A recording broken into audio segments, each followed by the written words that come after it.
చిట్ట చివరికి ఒక మాట మాట్లాడుతూ వచ్చినాడు, వాక్యం తీసి వాక్యంలో బోధిస్తూ వచ్చినాడు.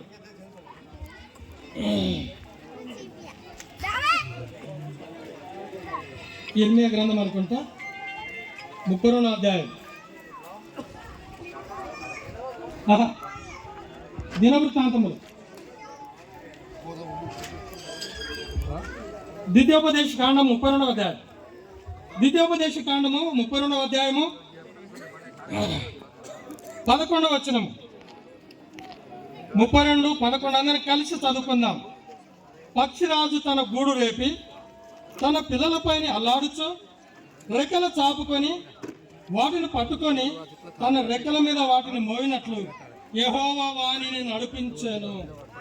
ప్రియమైనటువంటి వాళ్ళ ఈ మాటలు ఎప్పుడైతే చదివి అంతకంటే ముందు ఎంతో ఎక్స్ప్లెయిన్ చేసినాడు, ఒక మాట నాకు ఎక్కలేదు.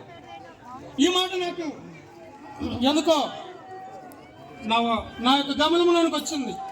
ఆ యొక్క మాట నాకు కొద్దిగా హృదయాన్ని తట్టింది. ఆయన ఈ మాటలను ఎక్స్ప్లెయిన్ చేస్తూ వచ్చినాడు. తమ్ముడా, దేవుడు ఎప్పుడు అన్యాయస్తుడు కాదు, దేవుడు ఎప్పుడు అన్యాయస్తుడు కాదు.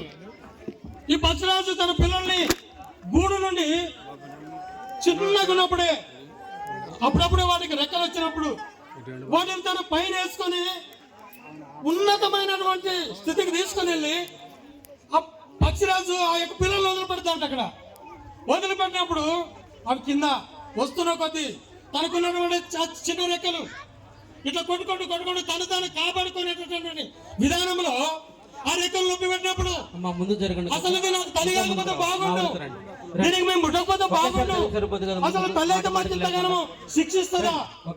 అసలు వాస్తవానికి ఈమె తల్లేనా? జరగండి వెనక పాపం నిలబడుకుని ఎండ ఉంది వెనక.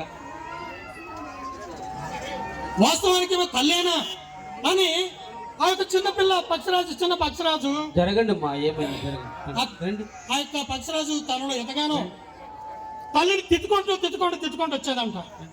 అది భూమికి వచ్చి తగిలి కింద పడుతునంగా తల్లి పక్షిరాజు వచ్చి తనను ఎత్తుకొని మళ్ళీ ఆకాశం వైపుకు ఉన్నతమైనటువంటి స్థితికి తీసుకుని వెళ్ళదంట. అట్లు తీసుకుని వెళ్ళడం